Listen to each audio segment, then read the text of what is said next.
The Nikon Creative Lighting System offers us a range of simple automated tools for lighting our close-up photographs. The R1C1 wireless close-up speedlight system includes the SU800 wireless speedlight commander, 2 SBR200 wireless remote speedlights, and a host of other accessories that allow for working efficiently and creatively with flowers, watches, and other small objects. Now, the SBR200 attaches to the front of the lens with the XS1 attachment ring. Now, you can attach up to 4 of these units on the ring mounted on the front of your lens. You can also mount up to 8 units on the XS1 mounted on a light stand or tripod for an incredible circular light pattern around the ring. Used independently, the unit can be freely mounted on the AS20 stand for easy placement in any scene. In the commander mode, the SU800 wireless commander unit attaches to the hot shoe on the camera and coordinates the independent wireless operation of 2 groups, A and B, of SBR200s in the close-up mode, or 3 groups, A, B, and C, of compatible speedlights in commander mode. Now let's take a look at all these great tools for close-up lighting. Filters, holders, attachment rings for your different lenses, and so much more. You can even have a translucent diffuser panel with a flexible arm for even greater creative lighting control. And there you have it, a fully automated and independent wireless flash system for an unlimited combination of remote flash units to meet your photographic vision. Now keep in mind that if you have a Nikon camera with a built-in flash that acts as a wireless commander, the R1 outfit without the SU800 commander is also available. Both close-up speedlight outfits work with all other components of the CLS speedlight system, including the SB600. So let's see how it all works and take a picture. Okay, here's our basic close-up setup. I've got this lovely chrome pocket watch that I'd like to make a dramatic photograph to put on an online auction site. So what I'm going to do is I'm going to start with basically the same kind of setup that we used with our model Taylor yesterday. I'm going to start with 1 diffused side light. Now I'm using the diffusion sheet and the alligator clamp and arm that's included in the kit, and I've got one of the flash units right behind here. Now the reason I'm doing this is because I'm creating a larger light source than the actual size of the subject, so it's going to be a very soft but directional light, but the quality is going to be very diffused. Now I know from experience that when you're shooting chrome, you want to have a lot of fill cards for those nice white highlights, those nice reflected highlights. So I've taken some foam core that I've gotten from a stationery store, and I've made a little fill card here.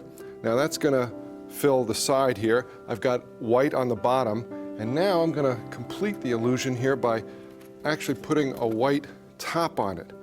So what I've done is created kind of a light tint around this, so that's going to give me this beautiful soft wrap with lots of open highlights. And I've got the SU800 wireless commander here. We're just going to use 1 diffused side light, and I'm going to use a black background. I'm going to use the bottom of the case here. You have to improvise when you're doing close-up photography, because I think that chrome is really going to stand out nicely against the black. So let's take our first exposure and see what we get. All right. Now you can see it's a beautiful shot. We get a lot of nice fill and everything on the shadow side because of the cards. The black looks great, pretty dramatic, but you know, I want to try a little variation here. There may be a little too much contrast between the black background and the bright chrome watch. So I'm going to take a piece of white foam core and I'm going to stick it right there as my backdrop. Now I'm going to take a second frame, and you're going to be interested to see what happens here.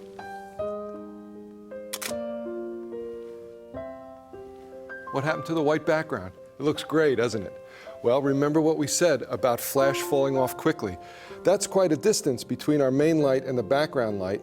It's receiving a lot less light than our main subject, and it's fallen off, and it's rendered it as a nice mid-tone gray. Now, it looks great, but it's not white. It looks really good, but that's what happens when we say that flash falls off quickly. I'm not kidding. You see it's about a foot here, and it's fallen off, but it gives us a nice gray background. But you know, you got to compete against a lot of things on these online sites, so I want to jazz it up a little. So I think I'm going to try to add a second light, maybe light the background a color by adding a red gel onto the second unit, and I'm going to throw that light on the background. And we've got the bright red there. That's going to look good. Just going to hide that behind the watch and aim it up towards the background. Okay, let's see what happens. Okay, you see what that red does in the background. Not only does it create a beautiful wash of color, but now we can see through the watch parts. One of the selling points of this watch is that it has an open movement in the back and the front, and the red allows that to show through a little more than the gray or the black. So the red not only adds color, but it lets us see detail. Now I am using an f11 here to get sufficient depth of field, because you know when you're shooting macro, you need as much depth of field as you possibly can get. F11 seems to do the job.